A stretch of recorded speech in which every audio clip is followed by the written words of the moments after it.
Okay, I think we are live. Welcome, everybody. Unfortunately, you're stuck with just the two of us for a second time, and subject to my half-ass attempt to replicate Enda's job as producer, host, and et cetera, et cetera, et cetera, everything else that he does that goes underappreciated or unappreciated by people other than Alan and I, perhaps. So, Alan, good to see you. How are you? Yeah, good. Thanks, James. I hope you're feeling better. Yeah, I'm getting there. It's about a little over a weekend, so still sound like Kermit the Frog. I think that's an upgrade over Barry White, which was about 5 days ago. So, although my wife may not say that for Barry White. Okay, well, let's start with the Motherwell game. We have two games here to go over. Game from Saturday, a refreshing Saturday game. And by the way, please, anyone who is watching, please do comment. I am going to try to read some of the comments and do what Enda does rather than completely ignore it because I didn't know where the button was like last time. So feel free to jump in if anyone is watching, or if it's just you and me, Alan, and we didn't even go live. We'll figure that out later. So yeah, just a basic summary, what you're thinking on the Motherwell performance. Yeah, so when we did the preview of that game last week, and I think End asked us, what we're hoping for out of it, and I'll be interested, to see whether you got what you wanted out of it. But what I said was, what I was looking for was more defensive solidity and more cohesion in midfield, and I feel actually that's exactly what we got from that game, and I would characterize it by control. We controlled the game pretty much from beginning to end. And what was a nice counterpoint with the Ferencvaros game and the Motherwell game was, I think they were very similar in some respects, but opposite. Whereas with Motherwell, it was a case of scoring early and then controlling the game and keeping them at arm's length. And if you're a boxer, continuing just to rack up the points rather than going for the big punch. Whereas with Ferencvaros, it was a case of being very patient and staying in the game and then taking a chance when it came. But both games, to me, displayed a level of control, which we hadn't hitherto seen that much this season. And the end result in terms of things like XG, possession, number of shots, what have you, were quite similar as well across the two games. So I feel pretty happy about that. Fred, it's nice to say that after a few, the weeks and months that we've had since we've started doing this over last season, and that cohesion and that the player, and this is a sort of non-data thing, I suppose, but I could probably find ways in the data to explain it as well, which is the players looked comfortable and happy in the system, and they looked like they knew what they were doing better. It looked like the 2 weeks break had been put to good use, and that the understanding and the partnerships, and there were a couple of wobbles. Starfelt and Carter Vickers both had wobbles, and communication was a bit crap sometimes. But generally, I thought the shape and pattern started to emerge. So, for example, another example of cohesion that I would give would be, Carter Vickers to Rogic down that right side. The number of times that he found Rogic against Ferencvaros, especially with forward passes, was I think, I can't remember, I think it was 7 or 8 times maybe during the game. So just little things like that, little areas of understanding and cohesion starting to emerge. So I feel like I got what I asked for, so I can't complain. Yeah, I generally agree. The one issue, and when we talked about it on the preview on Friday, I shared your desire to see the defensive cohesion. I agree that patterns of play, and I think that the time off and working on some things seem to be beneficial. I mean, in that, and Ange has been talking about this consistently, about this being a project. And I don't even take him as much. I mean, it certainly applies in this context as far as structurally across the club, but also just playing his style. And them still being on a learning curve. So it really is gratifying to see kind of the patterns develop and get more consistent. So I share your, as boring as a subject as that is, I share your enthusiasm on it. Where I'm probably a little bit more concerned is, so we also talked about on the preview as far as the fact that Motherwell was probably being over-regarded heading into the game because of their their place in the table, and how from open play they actually have not been very good this season. I think they're like, I don't know, somewhere around 9th or something.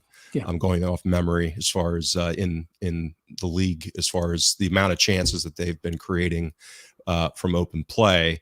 And defensively, they've been fortunate, shall we say, and not conceding more goals. So they've kind of benefited from conceding probably less goals than they should have. And we talked about where they've been scoring a bunch of headers from cross balls that may not work out in the future. So we saw that kind of both sides, which is Van Veen missed that big header, which, in the first 8 games, they were scoring pretty reliably. Mm-hmm.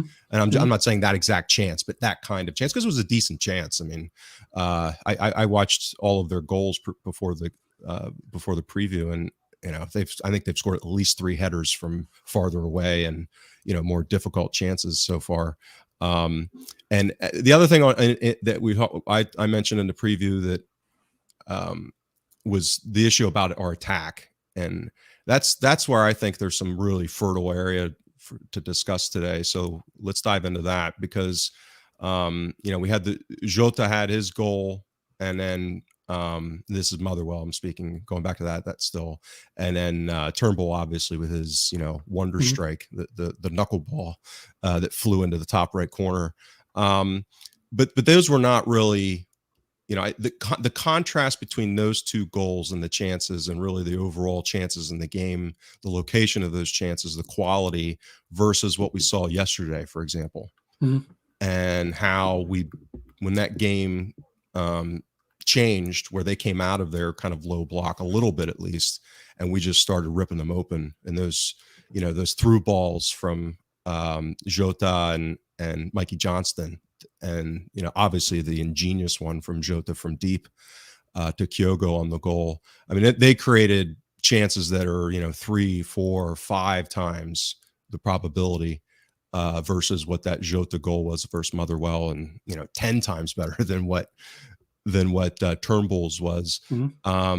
So I still, what do you think is going on with what we're doing relative to kind of narrow defenses and low blocks, or even mid blocks? Because I've actually been a little surprised. Maybe it's probably my naivete and the fact that I'm not very good at this, is I thought we'd see a little more pressing from teams that could do it. And we haven't. I think people are just happy. And for the most part, looks like I've been the dumb one. I mean, when teams are sitting back, not really high pressing us, kind of picking us up around the halfway line, and playing narrow and relatively deep, we've struggled, even including yesterday. For a time, yeah. And again, Motherwell and Ferencvaros aren't going to be the best teams that we play, but I think sometimes when you win a game, you kind of retrospectively dismiss the quality of the opposition. I mean, Motherwell are a decent, solid mid-table side in SPFL, but we've struggled away. I almost likened the game in terms of outcome and some of the approach that Motherwell took in terms of their defensive shape to that game I think it was last season, where Lennon's team was really struggling. Lennon was struggling, and we went to Motherwell, and I think they matched up. Well, they played 3, and they played 3 very exactly as they did on Saturday. They played 3 high, and they were so easy to play through. We broke the first line with every pass just about. So immediately you're against 7, and you've got 3 people trying to cover the whole of midfield. And I think we won 4-1, but off like XG of maybe 2. Right, but that this game wasn't like that, because we exerted complete control and dominance over Motherwell. We did pass through them, but we didn't let them get anything at the other end either. So I would be more enthused about that overall performance. And in terms of chance creation, which is where I think you were concerned, to touch on that point, what we saw a little bit against Motherwell is a bit of a renaissance of McGregor as an attacking threat, because he created, he actually provided 5 chances, which probably is the top marks for the season in terms of key passes that he's provided. And he was also the most, apart from Ralston, believe it or not, he was actually he provided 18 packing passes, so line breaking passes as well in that game. So I think that really helped the team in terms of creativity. So and he carried that on a little bit against Ferencvaros, where again he provided 2 key passes. He had a packing score of over 100 in passing, 21 pack passes. So I think we were seeing a little bit more. I think McGregor has been perhaps not at his best this season. He's had his injury, and I think the last 2 games have seen him contribute much more to the creative side of the team. I think that's really helped the overall team. And then you've got like you say, the very creative players like Jota. That's sort of icing on the cake, if you like. Turnbull, Rogic, couple of key passes against Ferencvaros. Turnbull 3 key passes against Motherwell. Rogic only 1, but he did get an assist. So yeah, I think we played a lot better in that respect. I think we were creative, and I think maybe McGregor being that fulcrum a bit deeper has helped in that regard. So I'm going to, because I'm the host here in name only, I'm going to push back on from not necessarily because I think this, but more so just to catalyze conversation. So talking about control and structure, I think those are conceptually good things, but does it sound like Angeball? Meaning that when I think of when people use this horrible phrase Angeball, is kind of the last 15-20 minutes yesterday, or decent stretches of the Leverkusen and Betis games where it was kind of open, and you're flying by the seat of your pants watching the game because the ball's going back and forth and it's exciting and both teams are countering, and it's the excitement is and stress levels go through the roof because it feels like maybe if there is control, it doesn't feel like it. And so is it concerning at all that we're maybe not seeing that, or is it just a natural product of facing these kind of narrow, low blocks, is that you're just not going to be able to pull them out? That's why we're crossing the ball so much. I mean, it's just, this is how it's going to be, because you can't really play Angeball against teams that are going to bunker. So I think fundamentally there's a misunderstanding of what Angeball is, right? That's my view, and I think people have created this Tommy Burns type all-out attacking, strategy in their head with no regard to defense at all, and I just don't think that's right. I have no reason that. I believe his philosophy is to win football matches, and everywhere he's been, he's won football matches, he's won titles, and what he's trying to do is to create a football team that will win matches. He wants to win matches by attacking. That's the thing, right? So he's not going to shut up shop. He's not going to park the bus. He's going to try and win football matches by attacking. That doesn't mean to say you don't defend, right? But it means that when you play a team like Leverkusen, you don't park the bus. You go toe to toe with them, and you say, right, I'm going to give these players the belief that makes them think they can beat Leverkusen. And yes, we should have lost, and yes, we got hammered. And even if the game had been in any way just to the XG outcome, we would still have got hammered, but we'd have lost like 4-2, and we'd have had a right good go, right? But that, with a team that's got obvious weaknesses, as we keep saying.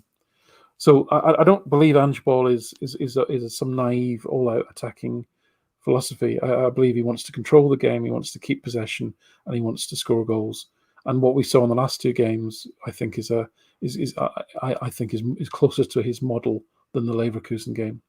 We won games. We looked like scoring goals. We scored less goals than our XG suggested we should in both games. So I would take that as more of a manifestation of Angeball than even Ferencvaros, which I think was in essence, but would better defenders make better decisions, and therefore you wouldn't be losing 4 goals, I suppose. That's what I'm trying to say. He's not. He hasn't got. There's nothing new here, right? He hasn't got the players that he wants to fully play the way he wants to. Sorry, I'm just turning my phone off. No, it's okay. That's a great answer. Exactly what I was looking for is this is the stand-in host. Because I agree with you, and there's some statistics to back this up. So when you look at his transition period at Marinos, um, again with my markets background, it's a big distinction between relative and absolute when we're talking about analyzing things and within the context of investment markets, it's relative to inflation or not, right? So that's the absolute return, relative return, nominal returns, that kind of thing. And if you look at Ange's transition at Marinos, he basically jacked up the XG in his first season, even though they kind of fought relegation. And with all of that extra, I mean, really ramped it up. And with all of that extra attacking, kept their conceded XG basically flat season over season. Yeah.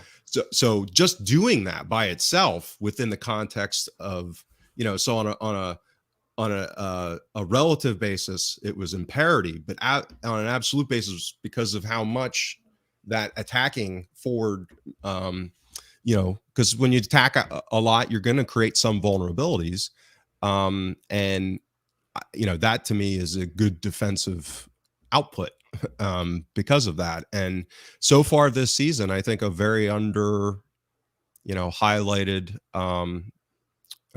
aspect is that we're conceding fewer chances so far than what we did last season. And that's with, I would say, arguably significantly less talent playing in defense. Yeah. At least a material amount, meaning that, at the start of last season compared to what we went into this season with, and even after, the end of the transfer window, I think just from a talent perspective, it's really not even close. So, everyone keeps talking about these things, and the narratives are not necessarily aligned with the reality, is kind of why we do this pretty regularly, because those things tend to diverge. So I mean, I'm just looking now. I mean, we're still averaging 1.2 expected goals against per game. But then if you look at the more recent games, okay, so it's over 2.2 away in Betis, 3.8 against Leverkusen, but domestically, I was going to say I should have qualified what I was referencing was domestic, not within Europe. Yep, sorry about that. But domestically, we haven't conceded 1 xG over in a game since. Sorry, and I'm just scrolling through since. In fact, the Hearts League Cup game in August. Yeah. Okay. So that's reasonably solid, I think, domestically. It's and Motherwell 0.3 was probably a season low. That was lower than even it was against Wraith Rovers, right? So that's and I think that's a jump in improvement. It's just basic, but I'm sure basic things like Hart, Starfelt, Carter Vickers, now have played 7, 8, 9 games together. Just little things like that. People know their jobs better. Ball and goalie probably helped. I think his athleticism helped a bit in terms of recovery. So yeah, definitely that's improving. And I think I observe what you previously said, which is that what he has done is he's improved XG4 like phenomenally already, and I think it's considerably above last season's. I can't remember what it was last season, I'll be honest, but it's well above. It's about 2.6 or 7 or something this season, which is quite difficult to maintain, you would think. But I think we were sub 2 last season, if I recall correctly. Okay, so that's nearly more than half a goal a game, I suppose. So a goal every other game, if you want to put it that way, which is going to be quite considerable over the course of a season. 2.6 actually. Yeah. So okay. Yeah. Well, let's draw a line under the Motherwell game then, and maybe dive into the Ferencvaros game a little bit deeper. So before I forget, Andrew on Twitter asked what the pack pass score was for Jota's assist to Kyoko, and I said, you know what, I messaged him back because I had the exact same thought after the game. I was like, I wonder what Alan's going to have on his pack score for that one, because that's, and what the record is, because it has to be somewhat close, I would think. No, nowhere near. And the reason is, too many defenders were forward, I guess. He took out all 4 defenders, which is always a very rare event. So to take out all 4 defenders in one pass is really rare. But actually, if you look at the moment he gets the ball, so when he gets the ball from Montgomery, there's already, I think, 3 Ferencvaros forwards are already behind he took him out with the pass and the dribble. Yeah. So when he received the ball from Montgomery, he burst past another 2 players. So he only actually had 5 players between him and Kyogo when he hit the pass. I say only 5. I think the more remarkable was the 60 yards he had to thread the ball through the way he threaded it. So as a pack pass, that's not that. So there was a pass.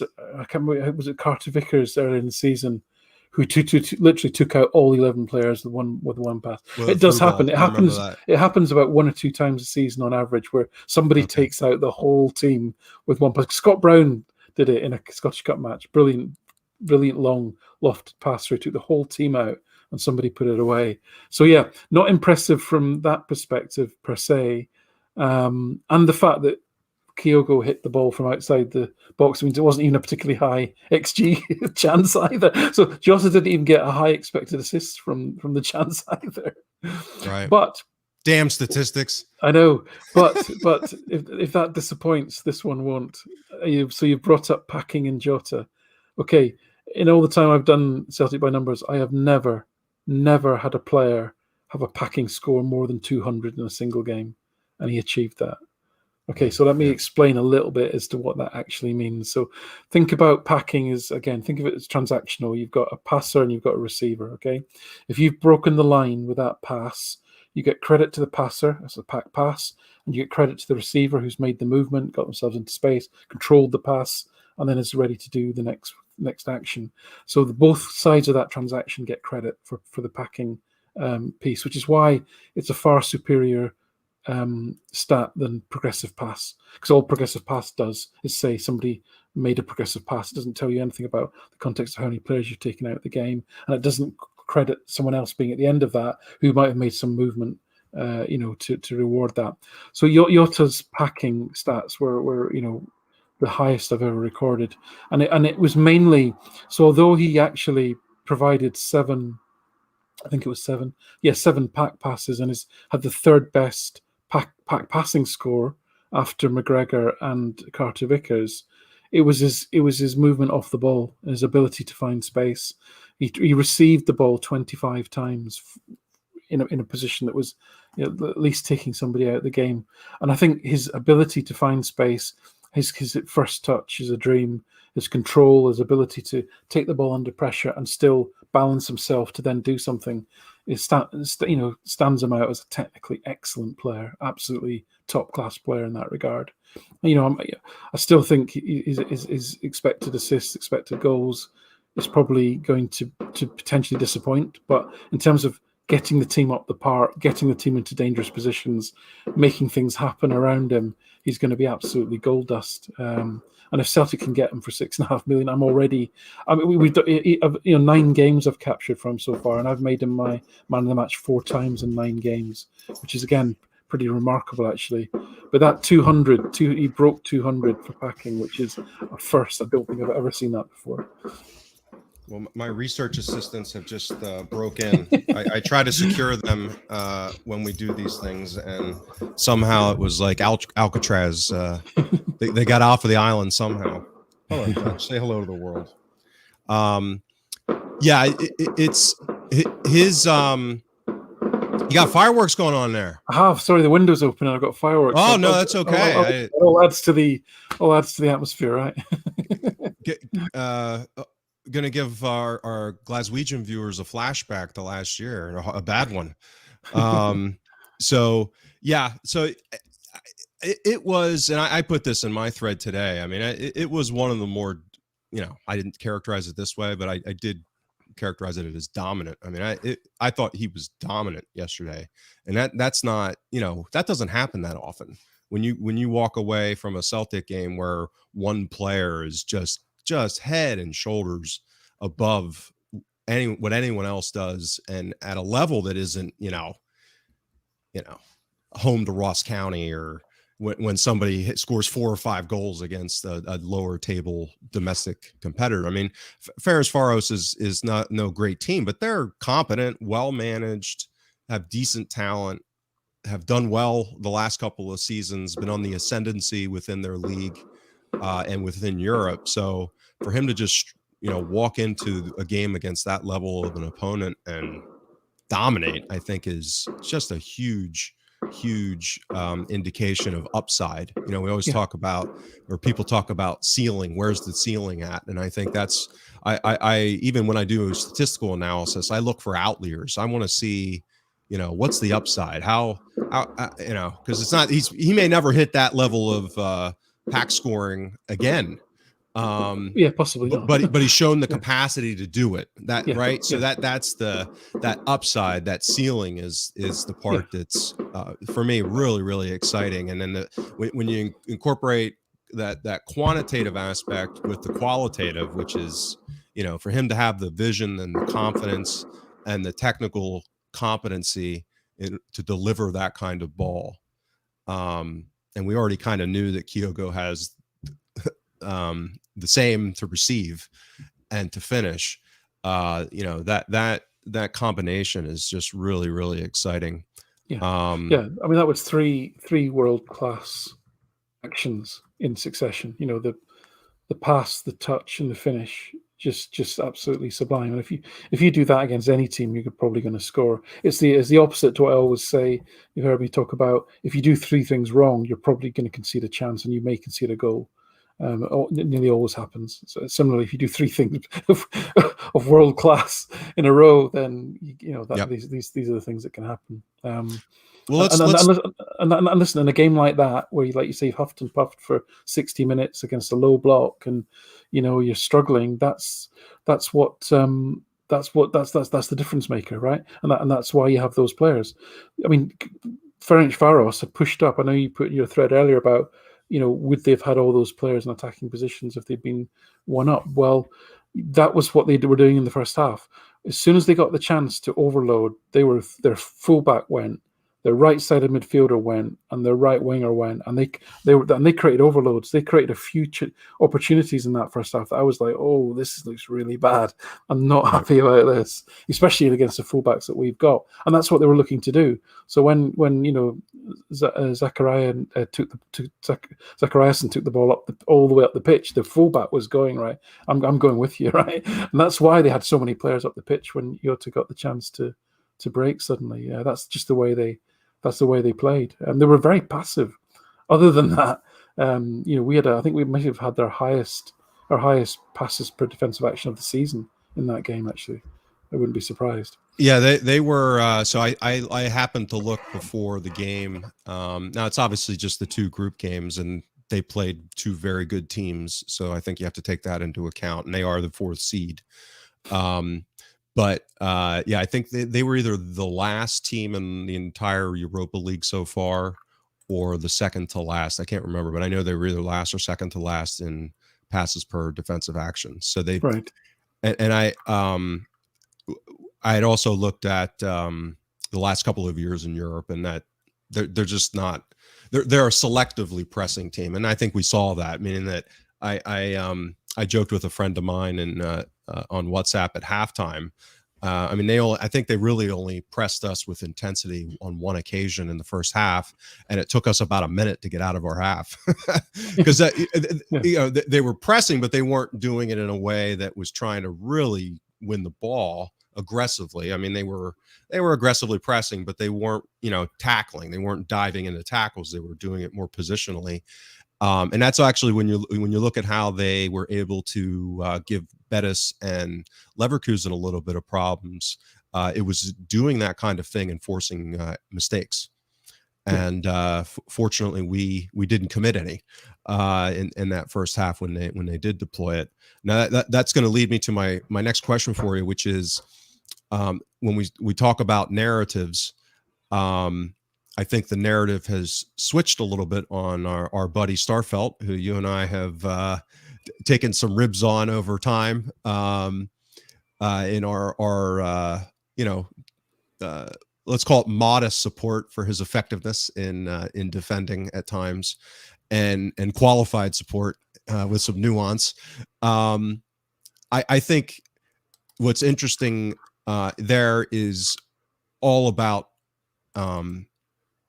result, meaning that had that mistake that he made late resulted in a goal, which is, complete randomness to a degree, meaning that it just happened to, Hart did a good job. And, if Hart had been a step to his right instead of where he was, or the ball back is a step or two, one way or the other. I mean, these are fine margins. If that kind of a mistake had resulted in a goal, it's the same kind of mistake he's had multiple times this season.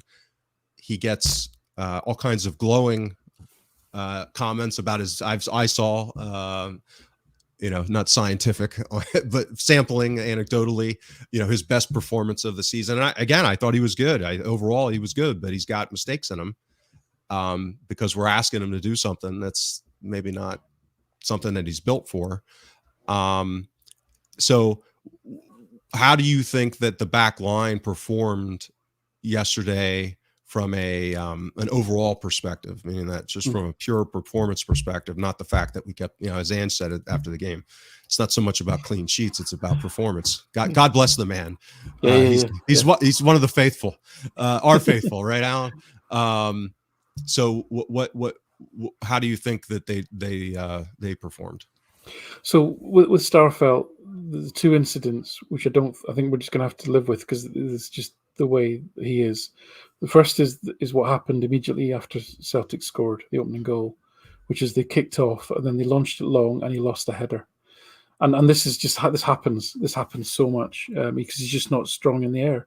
His defensive action success rate is 67%, which is like one of the worst I've ever recorded for centre half. This is now after at least a dozen games, and I think what's happened is I don't think he's going to get any higher.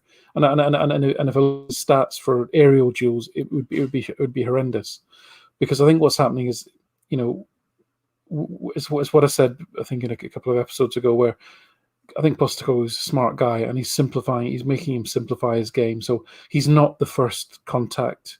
He's not going to make the first contact for most challenges. Carter Vickers is a slightly stronger, although he's about the same height, he's a slightly stronger, more robust defender, better in the air.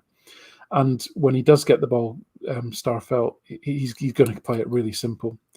And that has been very successful the last few games. In fact, for 3 games in a row, he didn't give away a single pass in open play. And he only gave away 3 last night, I think. And one of those was like an attempted long pass, which is the only one he attempted all night. Yeah, it's crazy. I mean, what I've looked at, that level of ball security is a true outlier. Like I have a hard time finding other center backs that play that simple. And to his credit, I mean, you can play simple and still screw it up, as we see people do. So he's pretty effective at doing it. So he's simple and secure with it, and to a degree that's just really unusual. Yeah, he's 96% is passing. From open play, he's 96%, which is very difficult to improve actually. but so the other thing, so we're gonna have to live with the fact he's just not aerially dominant, and he gets beaten in the air a lot, and that means his overall defensive stats get absolutely carnage because of that.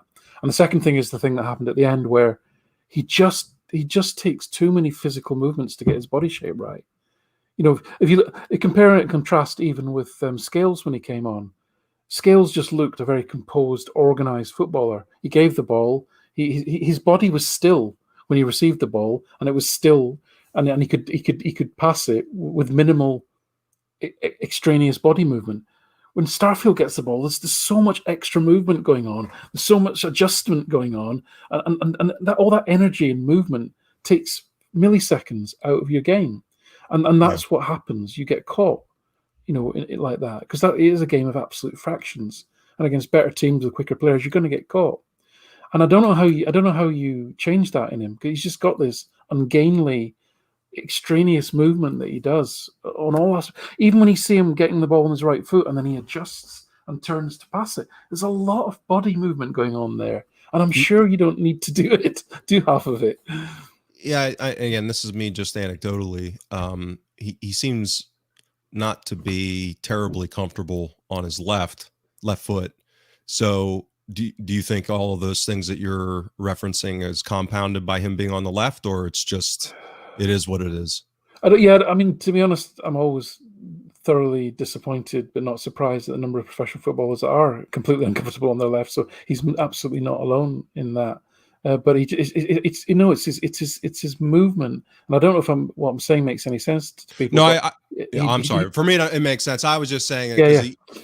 does he have to shift his body more because he's on the left than if he were playing on the right? Yeah, Okay. possibly. And it's interesting that Carter Vickers has been chosen to play on the right.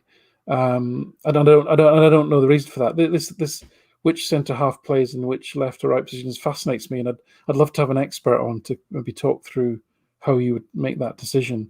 Because I don't claim to understand why that is the case, especially with Starfelt, where he does seem so physically uncomfortable in having to move his body to adjust his position, which you will get more of playing as a right-sided player on the left like that. So those two things, the lack of aerial dominance, the fact that he just takes that millisecond too long to get his body shape sorted to do his next action, I don't think that's going to change.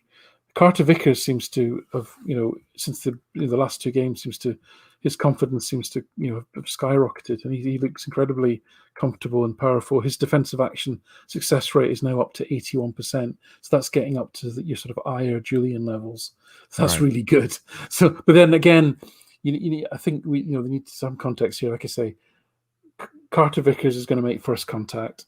Starfelt's going to sweep, right? So Carter Vickers is the one winning the headers all the time. Starfelt's the one that's sweeping up behind. So Carter Vickers' numbers are going to look, as long as he's winning his headers, they're going to look better in that regard.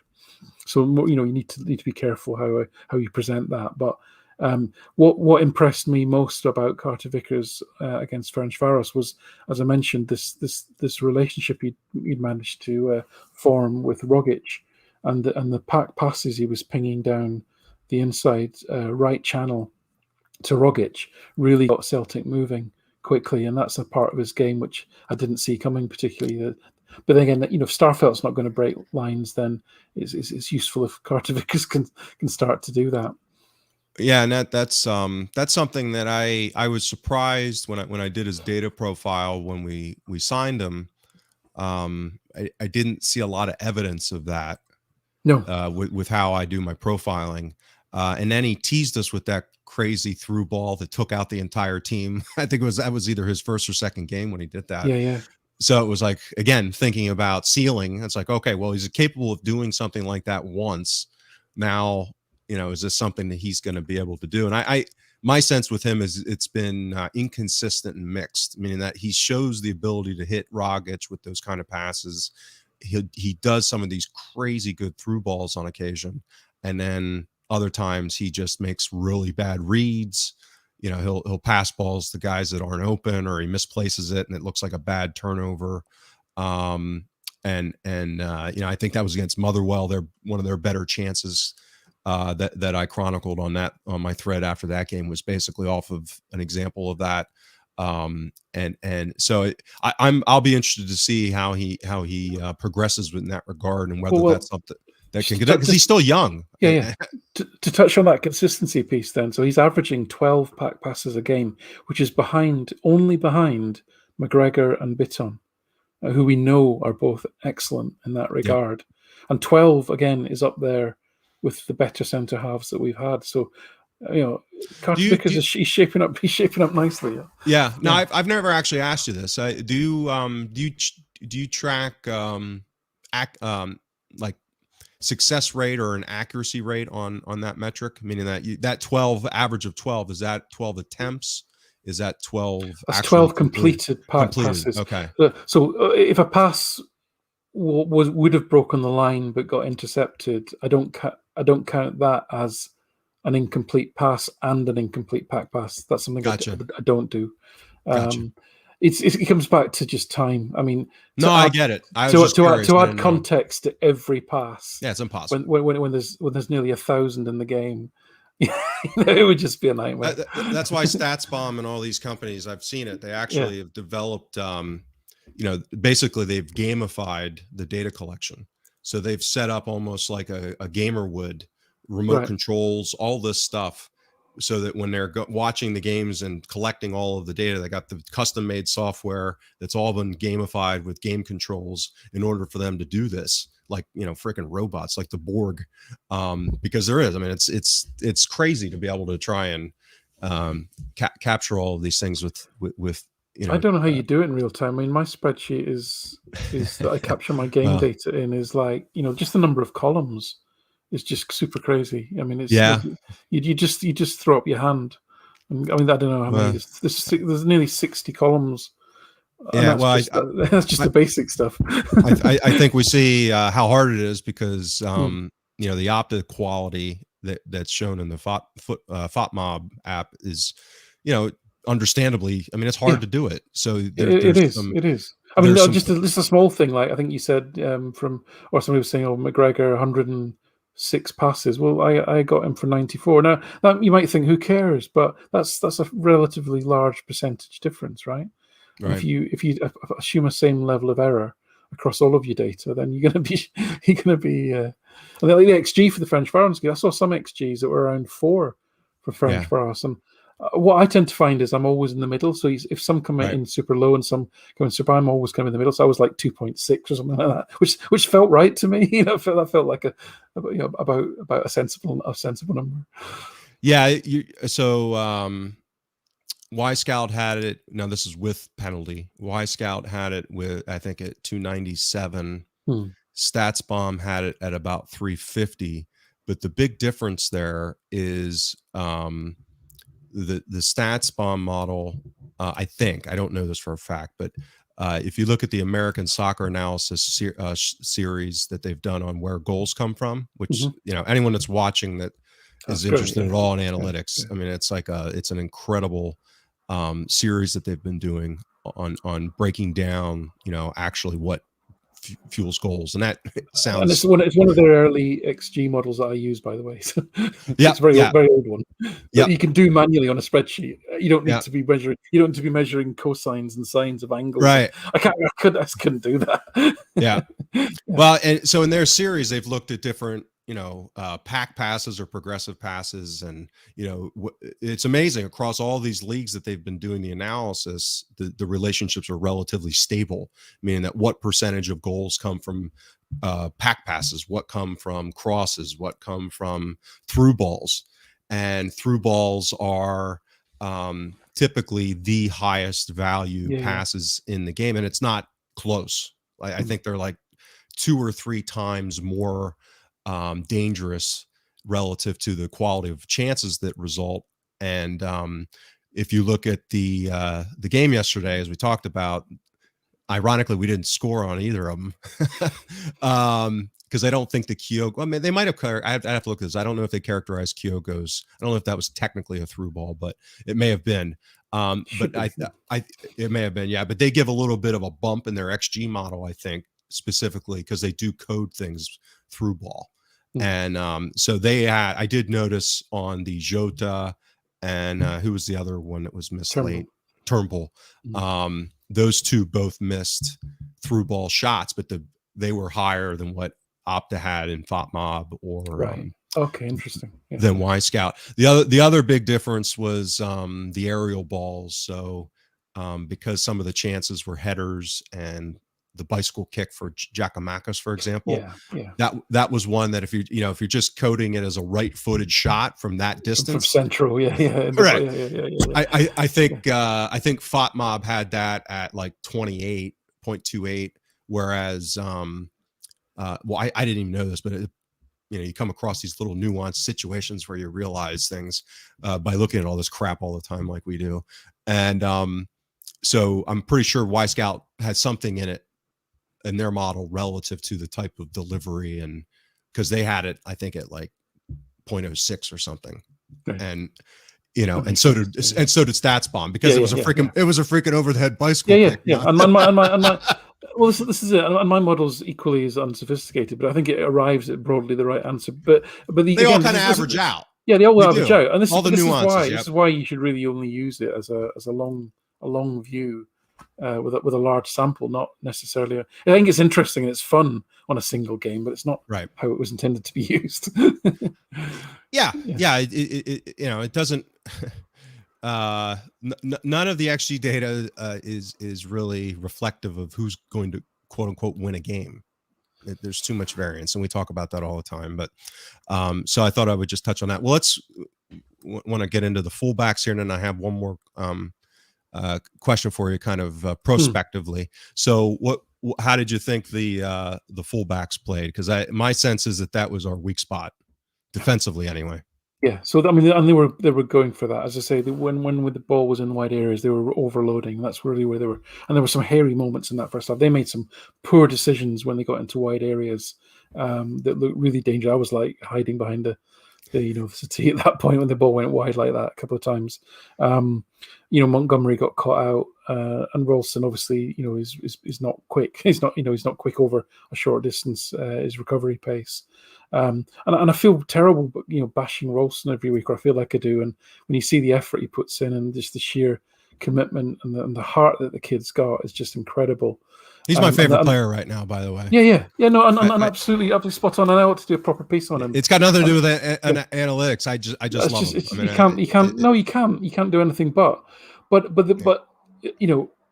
and I hate to be that guy, but there were at least 5 or 6 times last night where, and I'll give you one specific example of what I mean when I talk about Ralston and why he just isn't the quality that we need. Well, number one is his first touch, right?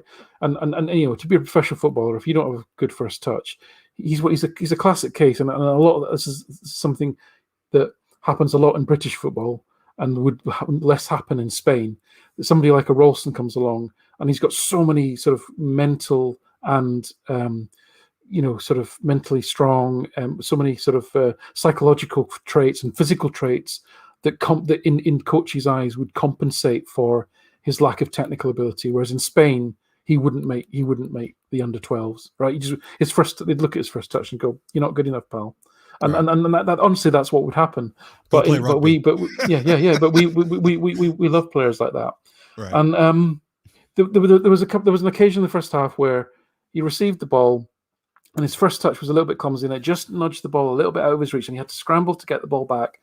And then that meant that all the passing avenues are closed, and he turned back to Carter Vickers, and he gave Carter Vickers a horrible ball because Carter Vickers was now pinned on the right, but in the right back position with nowhere to go, and had to sort of launch it up the wing and gave the ball away. Now that's just a tiny little example, right? But that situation in Europe against a really good team can lead to you losing possession and losing a goal, and it's because technically. He just, and that happened 4 or 5 times. His body shape's not quite right. His first touch is not quite right. The pass is not quite right. And unfortunately, that's what you're going to get. And he compensates with that like an amazing challenge. That's an incredible challenge that he put in, to say goal-saving challenge that he put in. And everyone will remember that, and rightly so, as a big moment in the game. But if you're going to play at the top level and in Europe, these are them. It's not just those moments, those big moments. It's all these other cumulative little moments that mean you lose possession. You didn't see that pass. You couldn't make that line ball because your technique wasn't good enough, and you lose that opportunity. And when you're playing a really good side and you don't get many opportunities, these mount up very quickly.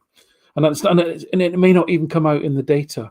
I think it will, because I think his passing, just his pass completion, will be really poor relative to the fact that his pass completion, say, look at Jota's pass completion might be relatively low, but then, God, look at the chances he's creating. Look at the expected assists he's got. Look at the number of times he's losing the ball because he's trying to do something really creative, versus Ralston just loses the ball because he's technically not very good, and it's going to come out in that.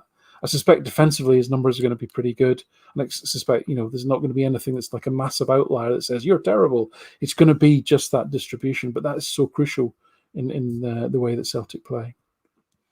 And I feel really crap now by saying all that. I've long had a soft spot for, and I don't, one of my favorite John Lennon songs is Working Class Hero. And, I've always gravitated to, when I was a kid, I hated, and I still hate the Los Angeles Lakers. But they had this guy, Kurt Rambis, when I was a little kid who played for them. He wore like, not even rec specs. You know what I mean? Where I wear rec specs. Back then, the guys would wear rec specs if they had to wear glasses. He didn't even wear that. Like, he wore like black rim FBI agent looking glasses with like a strap around the back. And he just played like, and I mean this in an admiring sense, like a lunatic. He just worked his ass off and did a lot of the dirty jobs and rebounding and defense. And, he was a team player, and he was always the first guy to dive on the floor and go help pick up a teammate that got down. And, just a rah guy who's a great teammate. So I've always had a soft spot for those kind of players.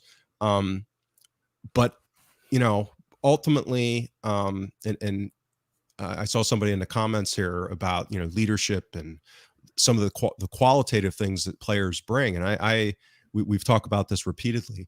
100% those things are valid and matter. It's a question of what margin it is. My contention's been, it's what makes the difference on the very highest of margin. And that talent is like, 98%. As far as, a player goes, and unless you're talking about people that are just total whack jobs, you get some people that are, they have all the talent in the world and they just literally don't show up and do their job. So yeah, I hope he's able to continue to improve to the point where he can be a domestic squad player at Celtic. I think that would be a great outcome for him. And that's what I'm rooting for him to get to. Oh, sure. So let's get to the last question here, and then we'll wrap it up.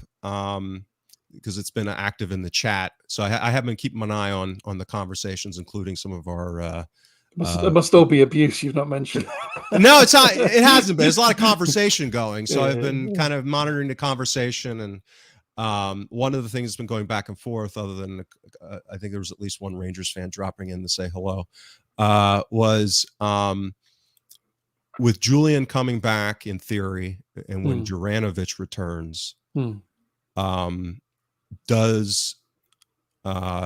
where does Julian fit in if he does as in the starting lineup?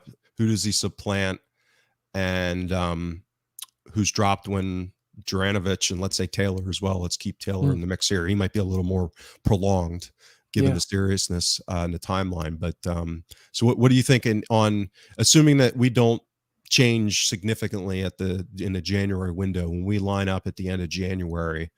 Who's our starting back four?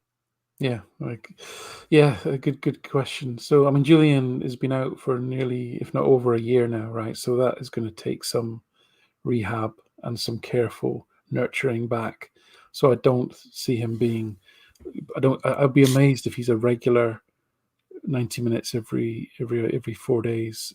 He's not going to be that this side of New Year. I'd be astonished based on where we are today. I think, again, and he's a big guy, right? As I said before, he's going to probably take longer and be more at risk to other secondary type injuries if he's rushed back.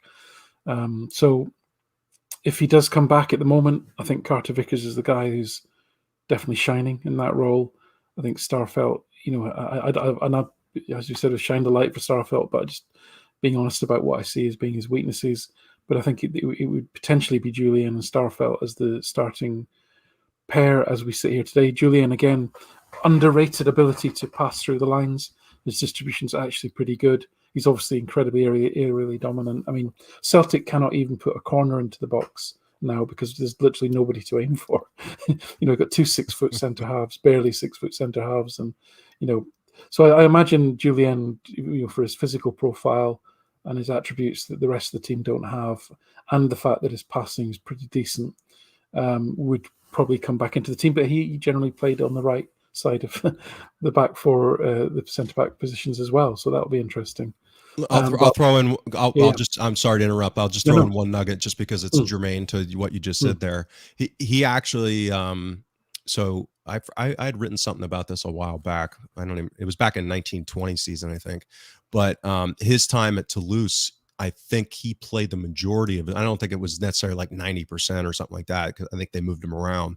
But I believe he played the majority of his minutes on the left side, which always made it weird that we kept insisting on Ayer, given his one-footedness, play on the left side. Yes, because it seemed like Julian could have played on the left. Yeah, but they never tried it that way. So listen, if anyone's listening and knows a coach who's really expert on organizing defenses, who can come and join us and explain to us how you make a decision between who plays left back, left sided and right sided, because I would love to know.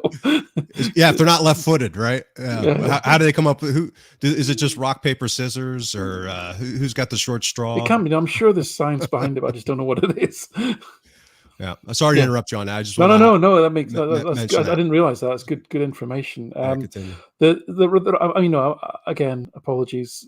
Love Ralston, love you, baby, etc., etc. But yeah, Juranovic for me comes straight back in at right back. Left back's really interesting, right? I mean, Montgomery at times looked petrified actually on the field last night. I'm getting to the point where I feel sorry for him. I felt sorry for him. I really did. I think he's being overexposed. Yeah, he needs to be protected, I think. Agreed. And to an extent, Abada, both young players, I think, are probably playing way more minutes than anyone probably wanted. To be fair to them, I don't want to criticize them really because of that. Right. And then we're back to Bolingoli. They obviously, I'm guessing they thought they were going to sell him, which is why he wasn't registered for Europe. But actually, in the 2 games he's played, he's been pretty decent, and that athleticism that he brings just complements the team quite well. And or you're down to Scales, who we've seen for 40 minutes, and then good old Taylor, who again, Taylor's a little bit like Starfelt actually. He's got some great attributes and great qualities, and he's got some weaknesses that we're not going to change them. They're not going to go away. We're not going to make him taller. We're not going to make him significantly faster. He's not going to suddenly turn into Kieran Tierney when it's a European night. It's just not going to happen. So no great choices on the left side, but at least some options if Bolingoli stays. Scales I like the look of Scales. It's only early days, but he looked, I use the term well organized. You just played a simple game. His decision making was good. His positioning was good.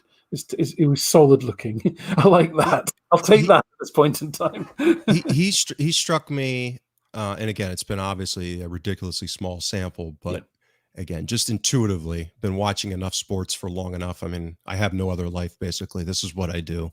It's been the same thing since I was 6, so I've wasted my entire life just watching this stuff and pretending to play it before my body fell apart and I got fat and old. But he strikes me as a let's call it a high IQ player. Like he seems like immediately he's got his head up. His positioning and his body movements, as you said earlier, like right away. And maybe he doesn't have the technical ability. We'll see. But immediately to me, he looked like someone who's stepping into something that he's not intellectually overwhelmed. You know what I mean? Like it's not blowing smoke out his ears, trying to figure out what he's supposed to be doing. Now, whether he can do it athletically, that's where I think the question's going to be, because even, it didn't turn into anything, but he got absolutely smoked once down their wing. I don't know if he's fast enough. That'd be my concern. And he's a big guy. So that's why I've been thinking he profiles as a left center back and a back 3. Whether or not he can play as a left back at the European level, I'm skeptical, because I'm not sure he's got that kind of out. And again, it's just a different level of speed, right? And even a team against, like at Ferencvaros, when you routinely come up against guys like Frimpong, that's what I'm talking about. And then you got a team like Leverkusen that's got 2 Frimpongs on the same freaking side, and trying to go up against that kind of athleticism. It's just a different kettle of fish, as they say. So, Yeah, I found you surprised me with your answer on Starfelt and Julian. I get the kind of the let's call it the business priorities given what they paid for Starfelt.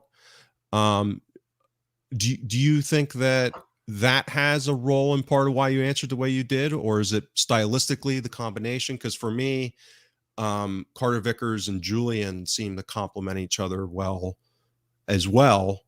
And so do you like that combination of Starfelt with the security on the ball and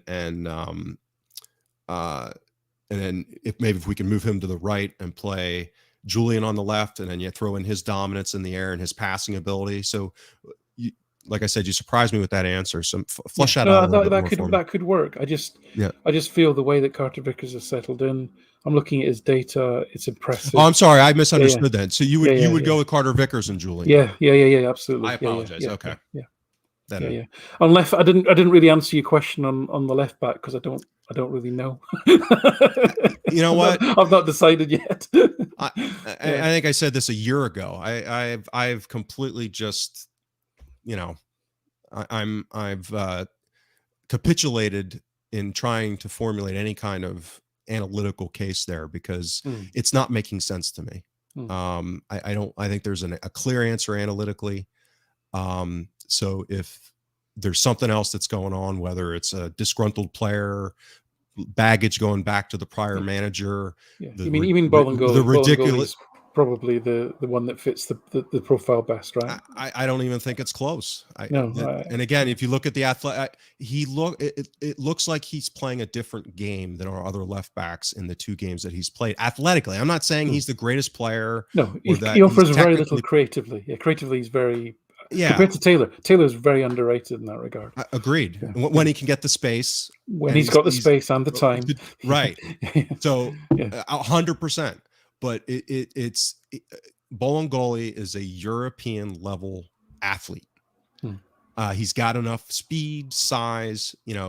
He could walk into the Rangers side and look like one of their players. Right, the Bassies, the Pattersons, the guys that they've got, Aribo. And as I started talking about this a year and a half ago, where that's basically the model they had started going down, and that we still look like,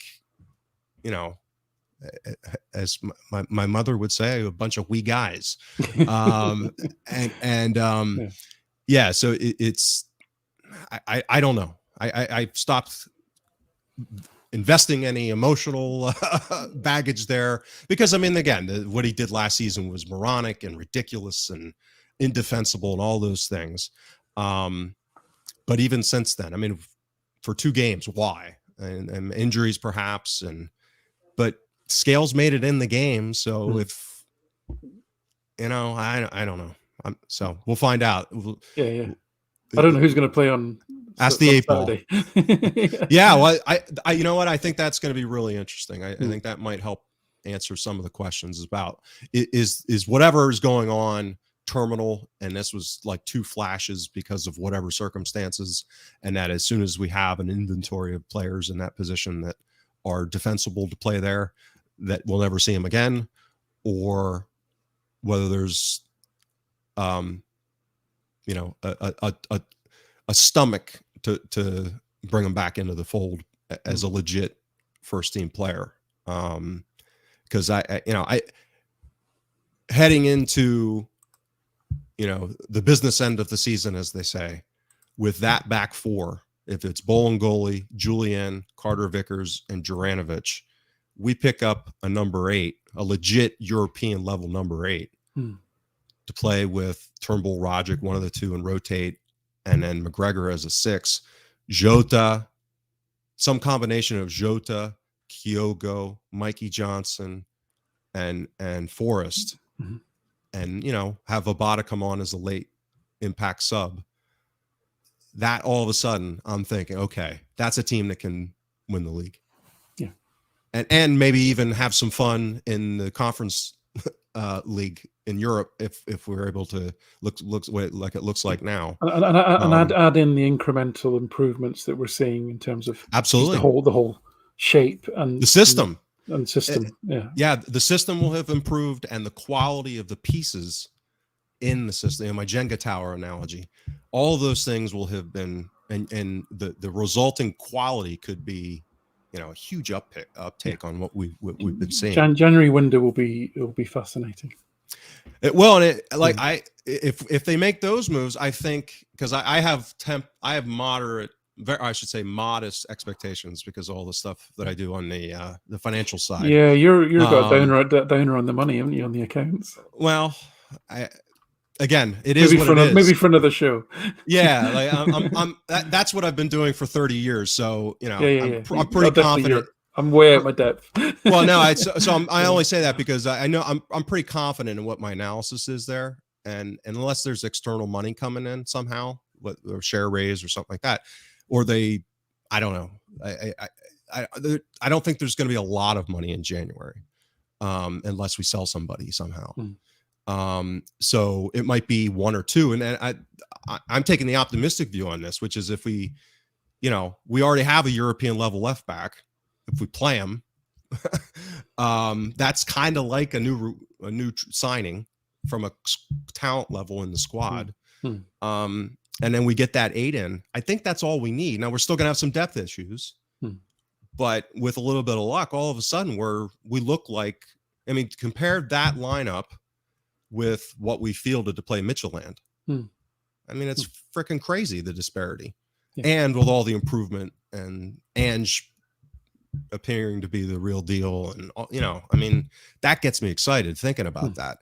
And what gets me frustrated, and I gotta walk back again, is making decisions that pulls that away from us, because we should probably stop there on that excited note, because exactly. after all the negativity of last season, that's probably a good place to stop it. Good call, Alan. Good call. And we're over an hour too. So I see. I didn't even know that was up there. So now I'm looking at the thing, and there were 60 people that are crazy enough to be watching this. So thanks for everybody. Yeah, thank you ever so much. Thanks for everybody. And I have been watching in the comments. They stream by very quick. This is the first time I've tried to do this, so I tried to pick out some of them, and so appreciate you guys participating.